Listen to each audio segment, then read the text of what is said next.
Bonsoir et bienvenue pour ce mercredi soir, toujours dans cette épître de Paul qui écrit à l'église d'Éphèse.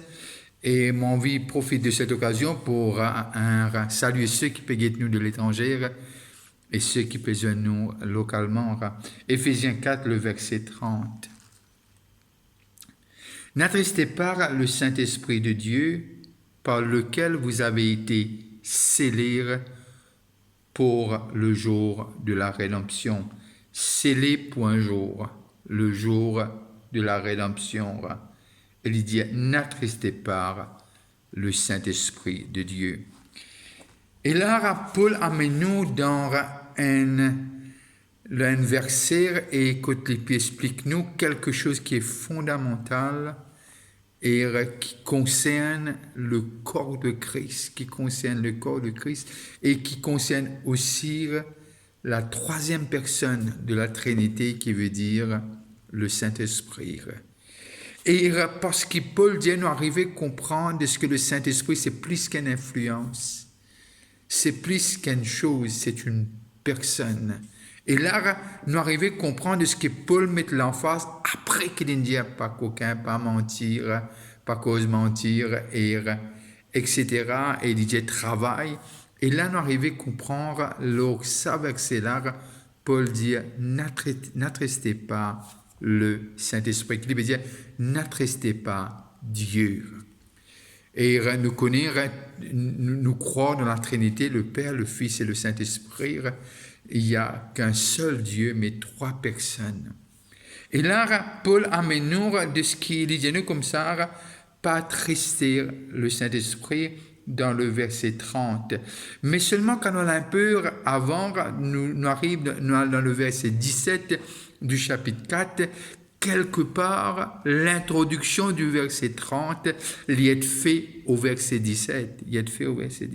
Voici donc ce que je dis et ce que je déclare dans le Seigneur, ce que vous ne devez plus marcher comme les païens, qui marchent selon la vanité de leurs pensées.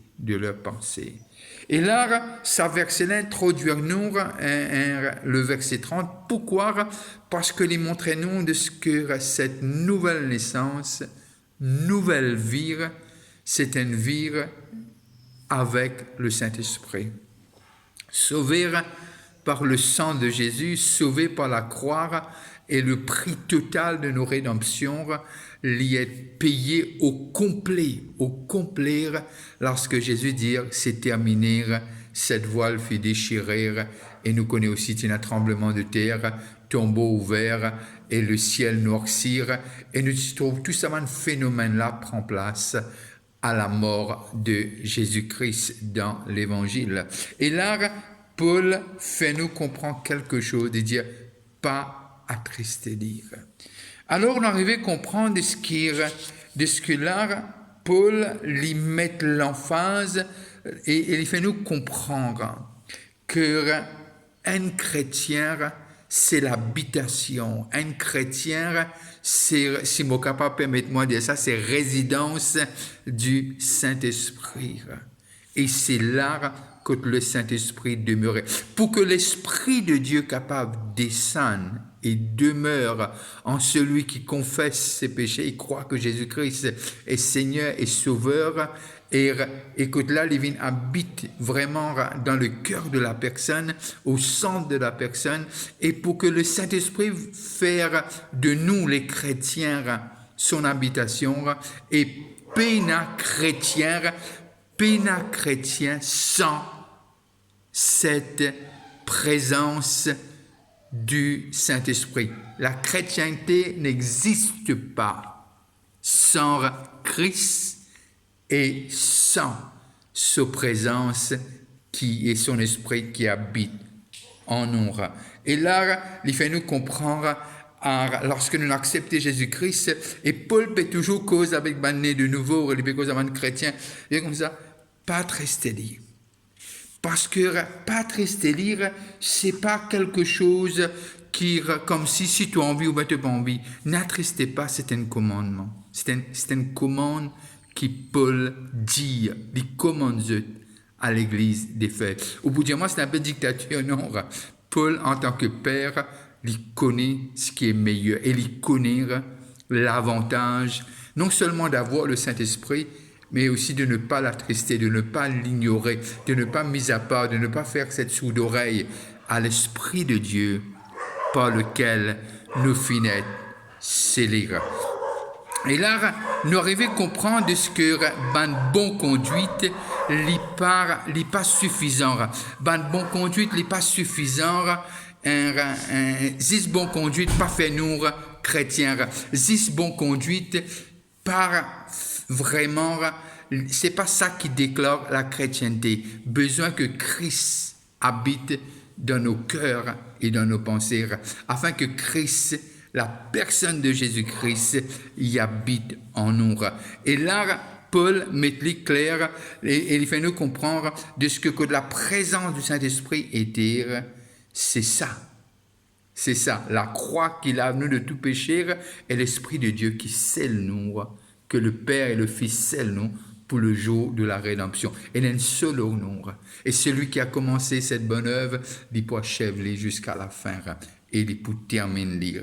Alors Paul, après qu'il est fini, arrive au verset, si je suis capable d'exprimer ainsi, le chapitre 4 et le verset 30, il dit, là, pas attrister le Saint-Esprit.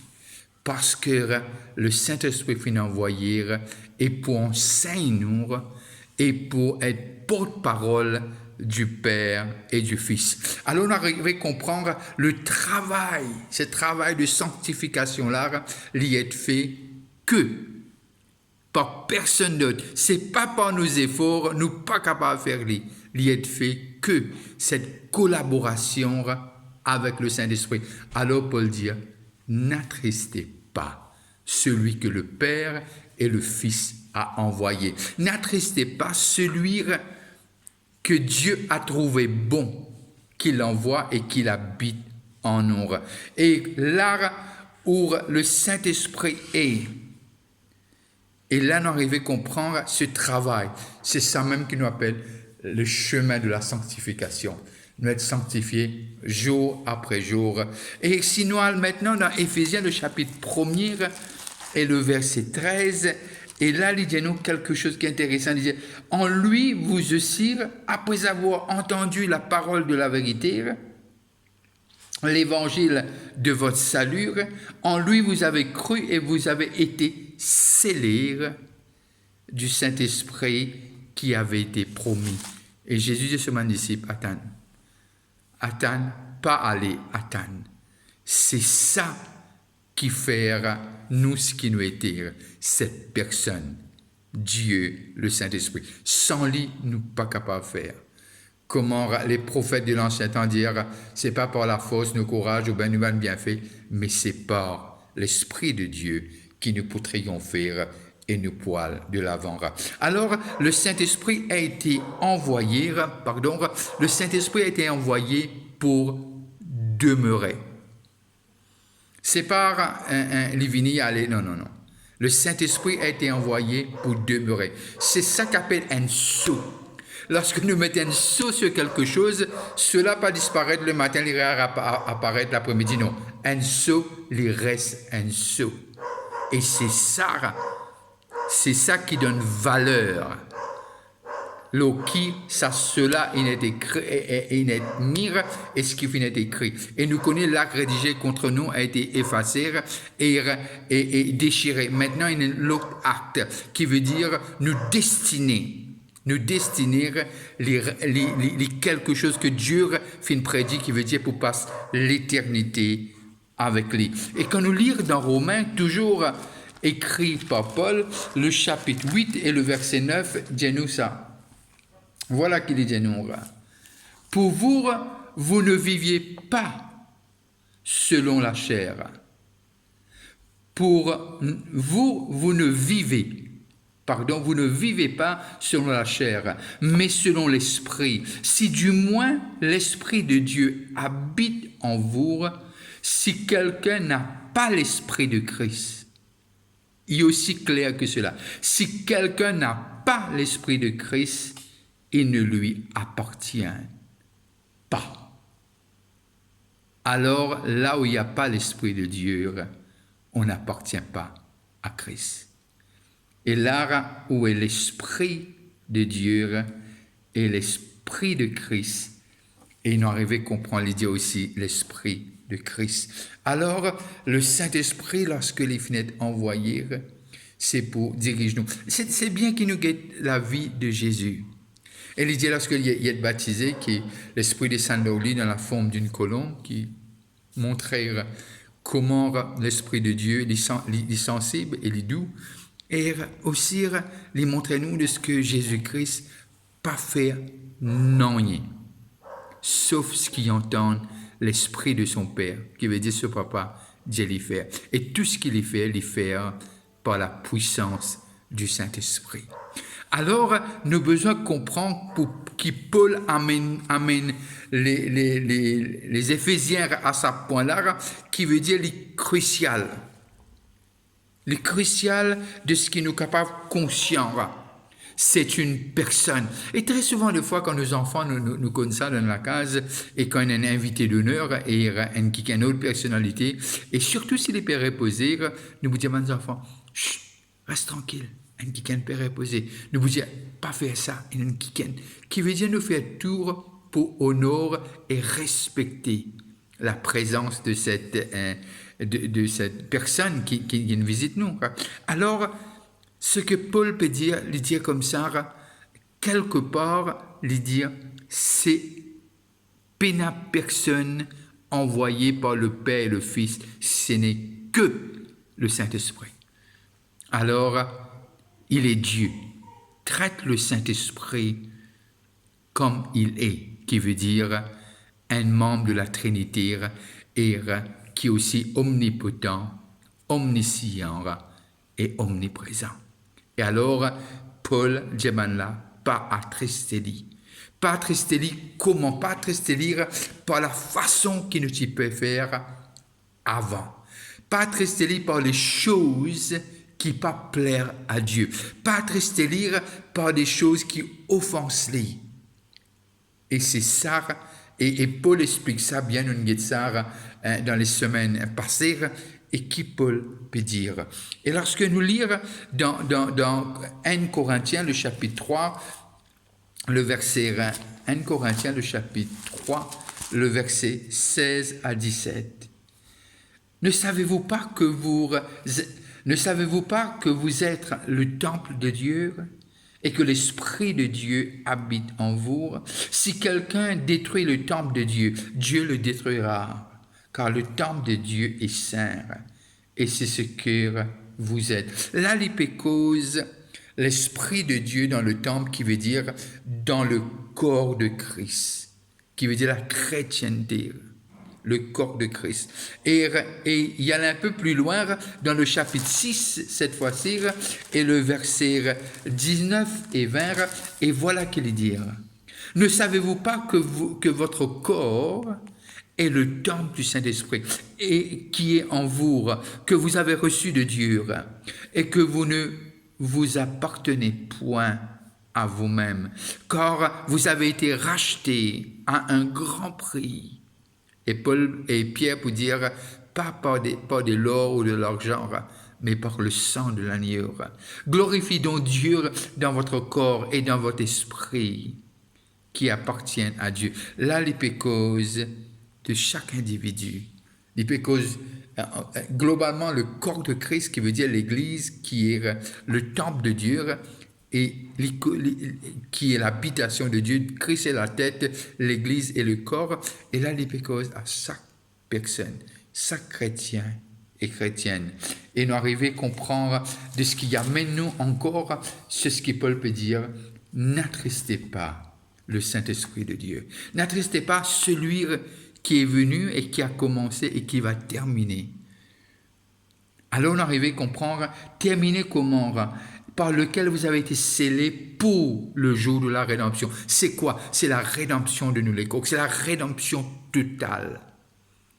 Que là, à ce retour, ceux qui ne croient en lire, pour être ressuscité avec un corps non corruptible.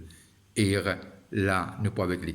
Et il peut préparer-nous pour ce retour, ou bien pour nos départs, et aller vers lui. Alors, le Saint-Esprit capable est attristé, et parce que c'est une personne sensible. Et banal décrit ainsi, il dit pareil comme la colombe. Vous pensez qu'une colombe, il vient pose aux épaules, ou pour faire tout, pour qu'il y ait un mouvement, pas dérange lui, parce que sinon il envolé. Moi, je peux dire que le Saint-Esprit pour qui tu peux aller, non. Moi, je peux dire, c'est, comment on appelle ça, il est très sensible. C'est pareil comme une colombe, une pose aux épaules. Ou façon de bouger, de la même façon, il dit, comporte-nous d'une façon qui fait plaisir et honneur à celui qui habite en nous. Et là, nous arrivons à comprendre de ce que le Saint-Esprit nous capable vraiment attrister lire. Mais simplement, nous besoin comprendre quelque chose. De ce que un non-chrétien lire, il est capable de résister le Saint-Esprit. Mais il n'est pas attristé. Je leur ai dit, un non-chrétien, il est capable de résister l'Esprit de Dieu. Mais il n'est pas capable attristé parce que il n'est pas habite dans les non-chrétiens. Il habite dans ceux là où Christ est Seigneur et Sauveur. C'est là qu'il habite, c'est là qu'il réside. Et c'est là qui l'enfer se demeure. Alors Paul dit clairement, n'attristez pas le Saint-Esprit. Alors, nous arrivons à comprendre de ce que quand nous finissons sauvés, nous finissons scellés par l'Esprit de Dieu, et là, les vignes habitent en nous, mais quand même, nous capables de faire du mal, si je peux dire ainsi. Nous capables d'attrister lui, nous capables vraiment déshonorer. Mais nous devons réaliser, nous, les corps, les pas pour nous. C'est Dieu nous a rachetés. Et nous pas appartenir à nous-mêmes. Nous appartenir à celui qui nous rachète nous. C'est intéressant, non seulement qu'il est le créateur, mais il nous a aussi rachetés parce qu'on a été vendus par le premier Adam. Et alors, maintenant, nous pas appartenir à nous-mêmes. Si nous sommes capables de servir ce mot-là, nous ne sommes plus esclaves du péché, mais nous sommes esclaves du bien. Et nous avons un seul maître qui est Dieu lui-même, le Père, le Fils et le Saint-Esprit. Et nous, les corps, c'est le temple du Saint-Esprit. Et là, nous arrivons à comprendre de ce que il y a un seul saisisse chrétien qui est capable d'attrister le Saint-Esprit. Parce que saisissent ceux qui appartiennent à la famille de Dieu qui est capable d'attrister lui. Parce que c'est là qu'il demeurait. Et comment nous attrister lire? Nous attrister lire par nos façons de faire, par nos langages, nos pensées, nos actions. Et nous devons comprendre cela de ce que quand l'Esprit de Dieu finit envoyé, il n'est pas fini envoyé comme si les vignes y allaient, non. Il finit envoyé pour préparer nous pour ce jour. Qui veut dire à la fin de nos pèlerinages, mot pas penser la Bible, mais très clair, celui qui a commencé une bonne œuvre pour achever et présente-nous devant le Père sans défaut et sans tâche. Alors, à ce retour, nous ne pas connaître quand il est pour venir. Il dit seulement le Père comme ça. Mais simplement, dans ce parcours que Dieu nous permet de mettre nous dans le temps, et un jour nous nés et un jour nous aller. Mais durant ce parcours, l'Esprit de Dieu, pour terminer ce qu'il a commencé. Et mon pensée, le travail est beaucoup plus agréable si nous coopérons avec le Saint-Esprit, si vraiment nous laissons toute la liberté d'agir et nous permettre de diriger nous. Et le Saint-Esprit pas pour diriger nous dans ce qui est mauvais, parce qu'il est Dieu, il est saint. Il est capable de diriger nous dans ce qui est bien. Et sur cette parole, je dois prendre congé de vous et je vais vous dire une bonne fin de soirée. Et je vais saluer aussi ceux qui nous regardent de l'étranger. Et je vais vous dire quelque chose. N'arrêtez pas de prier pour Maurice. Maurice a besoin de ce réveil. Et si vous avez un moment, priez pour moi. Alors je vous dis bon appétit, je suis sûr que vous passez à table et on va se revoir bientôt. Bye bye et à la prochaine fois.